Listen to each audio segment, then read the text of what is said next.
Hello, everybody. Welcome, welcome. I was waiting just a minute here, let everybody get settled in.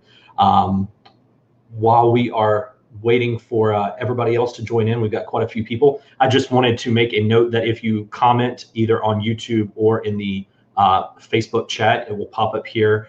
So any questions you have as we go along, feel free to throw those in the comment section, and we'll definitely do a Q&A towards the end. And I definitely want this to be casual, informative, kind of get you acquainted a little bit with WordPress, and hopefully give you a few pointers and things that you didn't know. Some people, the first time they get into the WordPress dashboard, they feel a little overwhelmed, but I don't want that to be the case. So let's go ahead and jump right in. I hope everyone can see the screen pretty well. In fact, I'm going to make it a little bit larger there so that everyone can see the screen. So just to start off, what I have here is just a fresh 100% out of the box WordPress installation that I've thrown up here as a demo. Here on the home page, you have what is called the theme. So by default, this is the 2020 theme by WordPress, and they do a different theme every year. There's a ton of free themes that you can apply. So if you're looking at just starting a blog or a basic e-commerce site or something along those lines, there's a lot of free themes. Then there's a lot of premium themes that you can buy, which just have a whole lot more features to them, a lot of things pre-built in as far as kind of how they look, the styling, anything that you really kind of need feature-wise can be built into a theme. And then what we do a lot of times here at Douglas Media Group is we'll take kind of a theme that does 80% of what the customer wants.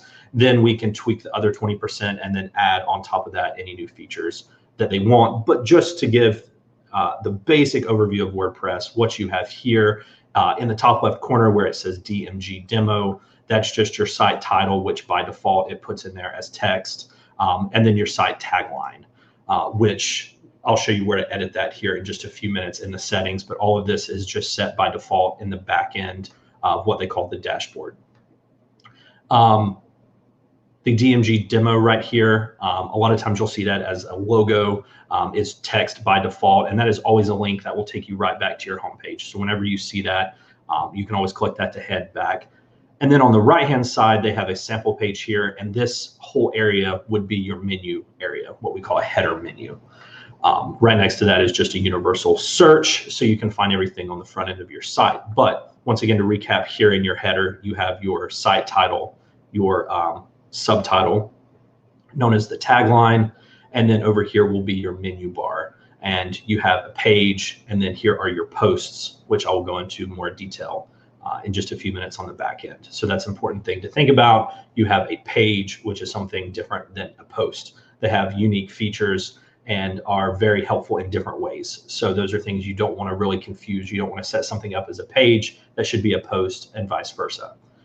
As you scroll down the page, these areas right here are what they call widgets. So these two sections here contain different default widgets that are built into WordPress, so they have an archives and categories.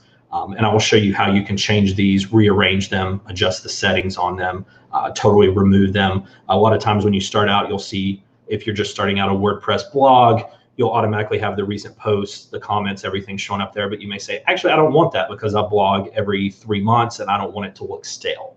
So you might say, I'll remove that, but then let's put some more pertinent information and about me, a little bio, a photo, something like that. Might be more helpful. So these widget areas are just great ways to help organize your site, to show people what they need to see, as well as help them find what they're looking for. And then depending on how the theme is set up, you will have some widgets that are in other areas of the site. So sometimes the footer is set up inside of a widget, whereas sometimes that will be in a theme setting.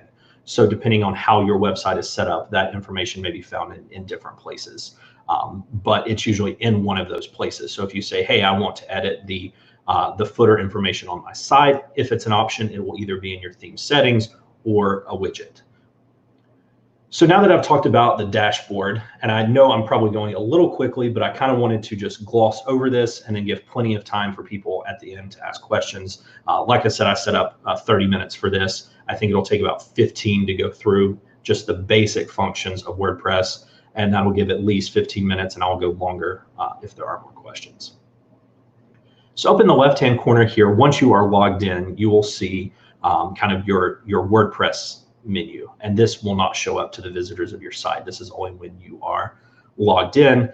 And in the top left corner, you'll see you have dashboard, themes, as I talked about, widgets, and menus. But let's just start here at the dashboard. And this is the main area that you see when you have first logged into your website. These little blocks here that contain all this information, you can drag and drop and lay this out how you want. For me personally, 99% of the time, I kind of collapse all of these just so that they're not crazy, distracting going on, because most of the information that you're going to want to look at as far as statistics or writing a blog post or editing a page, none of that is contained on this main dashboard page. But there are times when you might use a Google Analytics plugin or something like that where you want to look at your site's traffic. And if it has a little box here that'll go on the home page, which some of the plugins do, then when you log in, you might see how many, if it's an e-commerce site, what your sales have been by the day or by the month, what your Google Analytics traffic is. Something like that is definitely important on the dashboard. But like I said, most of this other information here is just, I collapse it and get it out of the way. But like I said, so this is your main dashboard. When you look at the left-hand side, you will first come to, well, updates. I'll cover that when we go through the settings, so we'll just skip that for now. But the first thing you come to is posts. Now, like I said, there is a difference between a post and a page. Now, they both can contain images and texts, and you can put HTML code in there and embed a video. There's a lot that you can do with both of those. But how they're really different is that a post is what you think of as a blog. If you think about it in a newspaper, it would be an article. A post is just one piece of content that is kind of time stamped. It's important at a certain time. It may be on a particular topic, but it's just one piece of information on your site. Whereas a page is something much more static and established. You don't want to have necessarily a ton of pages, but what you can do is kind of think about the pages as your main sources of information. So for instance, if you're in an e-commerce site, you might have a page for your product categories. So you might say, hey, here are the 4 different main types of products that I have. But then as you write different information about those products, you may say, hey, here's the top 10 ways I use product X, and here is how people find product Y very satisfying to their life, or how it improves their business. Things like that, more content oriented, that is a post. Whereas a page is just more static content. That's more of a pillar of information on your site. So if you go here to add a new post, you will see that they have really changed this up. And this is now what they call the Gutenberg Editor. So it's kind of really in your face, drag and drop. You can add blocks. It used to be kind of looked more like Microsoft Word, just more of a text editing field. And now it's a much more, some people say user-friendly. I guess I was really used to the old way of doing it. So most of the time I kind of turn this functionality off. But I think as a new user, when you're not used to what it used to be, then I think that you're gonna really enjoy more of the simplicity of how this is set up. So if you were going to do a new blog post, and let's just say that this is an update about our business. So maybe you've decided that, hey, we need to put out a little bit of a press release. We've got some new information coming out. We've opened a new location. So here you would type in all of your text as normal, how you would go ahead and add things in, maybe a little bit of press release, and then here are the blocks that you can then add in to the site. So you could add a break between the text, so that would give a little bit more space between different items. You can always remove that block. Like I said, very quick overview. As you play around in this, there's going to be a lot that you kind of try to figure out, but let's say you want to go ahead and add an image, and there's nothing default in here. So let's find something.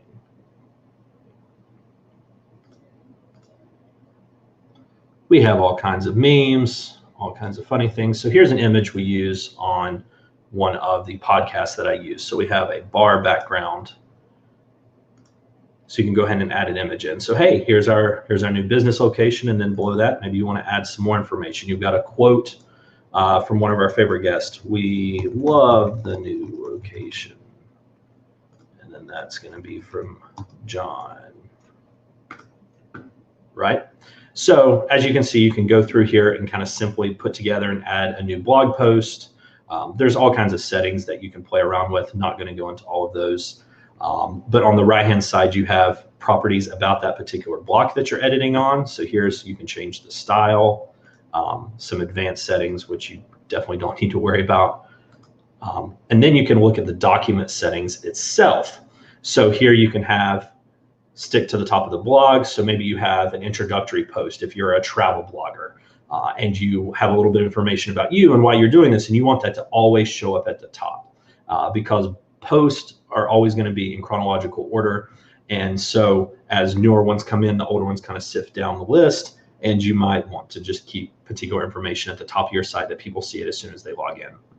So you can do that. Won't go through all of the settings, but here you can add categories. So this is a great way to organize your blog. So let's say you have travel and food and photography, for instance. You could have those 3 separate categories, and then those will be easily found by your guest on the website. The last thing that I would point out here is your featured image. Whatever you set that to is really going to help with your social media. So when you post that on Facebook, the image that it's naturally going to find to try to be the cover image for that blog post is going to come from your featured image section. On some themes, that featured image will also kind of show up on the main website itself. But let's publish this post and then see how that changes your site. So it's published super quick. And so now let's go to view this post. So as you can see, it's just an uncategorized category. Like I said, if you had maybe like a food category or something, that would be displayed here at the top. Says who wrote it, when, if there are any comments on it. So there you see, shows up exactly how you edit it. And like I said before, if you click on your upper left corner, it will take you back to the home page. So now that blog post is at the top and the default hello world is below it. So they will start to fall in line. So that's where we said if we wanted hello world to maybe be the first one all the time, you could pin it to the top. So that's a blog post. Now let's look at a page, and we'll open up the sample page from WordPress here. And so this is going to look exactly the same on the back end, except this page is only going to have this content. It's not going to keep pushing other posts below it like your blog feed would. There's an edit button at the top. Sorry if I click that really fast. Right here, you can edit a page when you're logged in. So anytime you're on the site looking at something in particular, you can jump right to it to edit it. Here you see you have your page title. So we could change that to a sample page. And then you could edit your blocks here. You could move that up and down if you want to rearrange some of the information there. Looks exactly like the blog editing page. That's why a lot of people kind of get them confused. What should be a page? What should be a post? And like I said, it's really just, I think of a page as anything that's static content that is really just a pillar of something that's not going to change a lot. Of course, you can go in and edit it and change it, but it's not really something that you're going to need to really necessarily change frequently, as a blog is more information, something you're trying to get out there, news, a press release, information about a topic. Those are really the 2 big differences between pages and posts. So we're already about 13 minutes in, so I will jump through the couple of other pieces right here. By default, all of your posts and pages can be commented on, and you can adjust the settings on who's allowed to comment on those. Unfortunately, it's a huge source of spam for most people. People who have nothing better to do create spam bots, and they go all over the web and they just comment spam information on your posts and pages. Fortunately, you're not going to see them actually show up on your post until you approve them. So if I left this demo site up for long enough, I will eventually get some comments in here, like this little demo comment here, and you can mark it as spam. You can throw it away. You can actually approve it or unapprove it. So this one was already approved by default, but you can unapprove it, and now it's not going to show up on that post. But you can see if we pop back over to Hello World. I'm in the draft. Let's go back to the page. So now you see below that post, you've got this person's comment. Like I said, Typically you end up with a lot of spam. If you're looking to drive some engagement and get comments on your post and try to be interactive with your guest, I would suggest going with an add-on known as a plugin for the site that maybe lets you limit it to just Facebook profiles. So there's one where they have to be logged into a Facebook account. So that kind of trims down on just a bot going by and commenting on something. They've got to be logged into a Facebook account. And there's other different features and things that you can do to kind of limit that, but that's where comments come into place. As I mentioned, here in the appearance is where you have your theme. So that changes the overall look of your website. So here is the 2020 version of the site. 2019 looks completely different. So we can click on live preview and see what that would look like for your homepage. So you can see it has a much different look than the 2020 theme that we were doing. 2017 has more of a header image going on, so on and so forth. And those are just the default WordPress themes. They come out with a new one every year, obviously by the date. You can check out tons and tons of free ones kind of in the repository here. You can also buy premium ones anywhere from 20 to 60, 70 bucks and install those on your site, and then have more functionality and more customization options for your WordPress installation. Plugins are these add-ons that I've kind of told you about. Right now, doesn't have anything by default, but you might want to go in there, and right here is the classic editor, for instance. That will allow you to go back to the old way of editing your pages in post versus the Gutenberg editor. There's also, you see several here, some help fight spam. You have Jetpack, which is by WordPress, that can help you monitor your traffic. There's a lot of things they kind of want to nickel and dime you about, where you can add on downtime protection. So if for some reason your site were to crash, it'll send you a notification. Things like that can be added on through Jetpack. But there are an endless amount of plugins, and that's one of the things I really like about WordPress, is that there is really no limit to what you can do with it. Someone somewhere is building a plugin that will help you achieve an end goal, whether that's to help enhance your store, track your customers, serve them up better, better suggested products. If you're just blogging, different things, like I said, where you can limit the ability of people to comment, kind of block spam commenters, just a ton of features that you can do through plugins.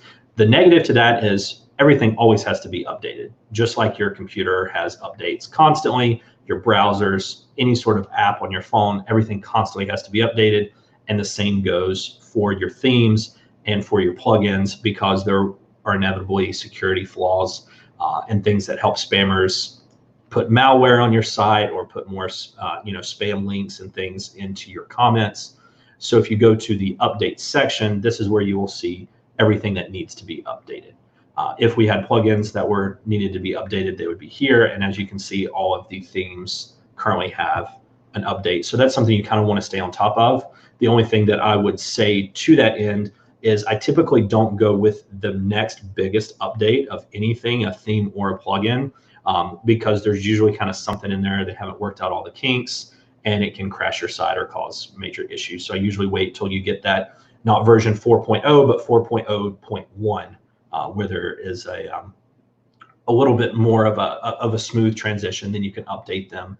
And I always suggest doing an update one by one. So I do plugin by plugin by plugin, because every now and then you just get a plugin that doesn't like another one, or that doesn't work exactly right with your theme, and it can kind of crash everything down your site. And that being the case, you want to know exactly which one caused it, because that's a quick fix. If you update 12 plugins at one time and you don't know what brought the site down, that's a little bit more of an issue that will take some time to kind of back it up. On the left side, continuing to move down, you have users. If you're just kind of a sole person blogging, you don't have to worry about this. If you're running with a team, you can add a bunch of other users. If you have an e-commerce store, you'll notice that every customer that creates an account will be added as a customer inside of here. So you can kind of go in, and that's where they store their shipping address, billing address, things like that. It'll keep track of their previous orders. So here you see that I'm an administrator. You have a lot of other role options by default. So you have, this is most important, the most amount of privileges at the bottom going up to the least amount. So your administrator can control everything. Your editor can add post, publish post, do pretty much anything that they need to do, other than like install plugins or change any major settings. So that's usually kind of a good hierarchy. If maybe you're running a little blog site and you've got some other people who are going to provide some content for you. If you don't want them to be able to directly publish it, you kind of want to look over it, but you want them to be able to actually go in there and write it and set it up exactly how it needs to be. That would be an author, then down a contributor, and then subscriber. The full explanation of those user roles is available on the WordPress website, and that's something I reference often too, because it's kind of nuanced between the different roles. Tools, don't really need to worry about that. And then your settings down here. So these are where you tweak some of the basic information about your site. So as I said, your site title here, which shows up in the upper left corner, that's going to be under your general settings, and then your tagline. So this is a demo website. So you can change that, and then you'll see when we save that, the tagline will be changed in the header of the website. You can change your administrative information here. If you do change this email, you have to confirm it. You can change your time zone, how dates appear, everything like that. So you can kind of just customize the basic aspects of your site.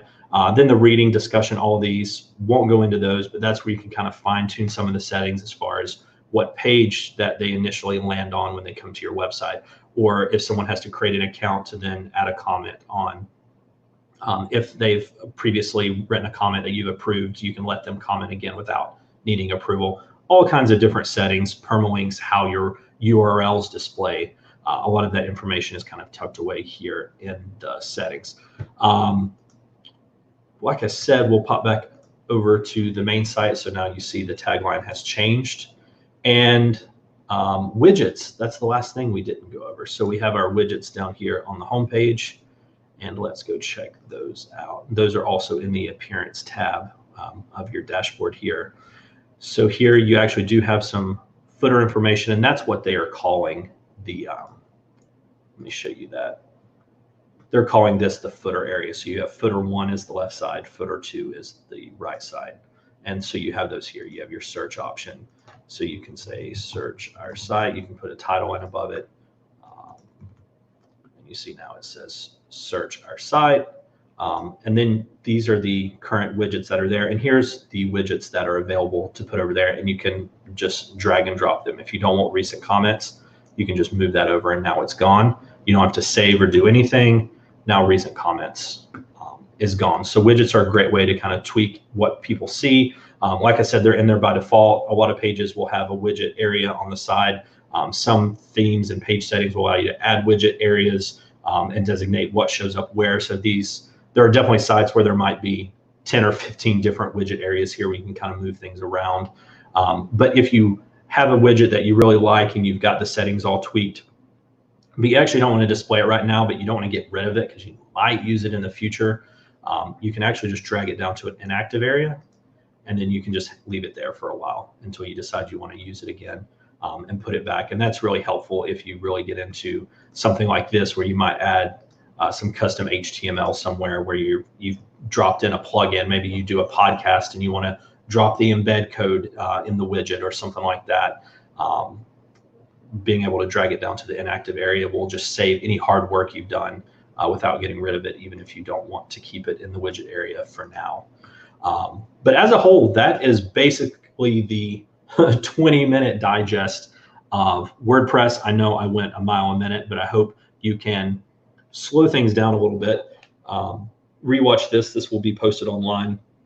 And like I said, I think the main things to take away is understanding what the dashboard is, what a page is, what a post is. Those are the biggest areas that trip people up. Everything else, as far as the small, minute settings, are things you'll just kind of have to figure out and learn as you go. But we're always here to help, and I don't want to say like you just got to go figure it out. But there are so many settings tucked away in here. Sometimes finding that specific thing would take a little bit of time. But yes, Riley, there's definitely going to be a Q&A. So I don't know if anyone here has any questions. I don't see anything particularly jumped in. Well, I did see Riley ask, what is HTML code? And that's a great question. So HTML code is actually, it stands for hypertext markup language. And that is kind of the underlying code of the internet. That like I said, usually you're only going to be messing with that is if you have like an embed code. So if you have a YouTube video, what you copy and paste out of YouTube is going to be HTML embed code. So you paste that in, and that's where anytime you want to definitely alert WordPress that you're putting in HTML, because otherwise it might think that this is just text that you're explaining as HTML, or just something coincidentally that looks like HTML. Because sometimes if you just paste it in a text area, it's just going to show that code instead of actually showing what you're trying to display, like an embedded YouTube video or something like that. Are there any other questions? If not, I'm going to be impressed because we're going to come in 4 minutes short, even though I went entirely long. But as always, if you have any questions, if you need any help with your WordPress installation or getting a site off the ground, or if you're one of our clients that we let you run with it, most of the time you reach out and let us know when you run into any hiccups. But I hope that this little video has kind of helped you familiarize yourself with WordPress. And if there is anything else, just follow us. I'm going to throw all the information on the screen. If not, make sure you find our thread online where we're taking any sort of topic. So WordPress is just one of them. Any other areas that you'd like to dive into a little bit of technology, digital marketing, that sort of thing. And yes, Brian just asked a very valid question. We have more how-tos coming up. Definitely trying to take any sort of input on those.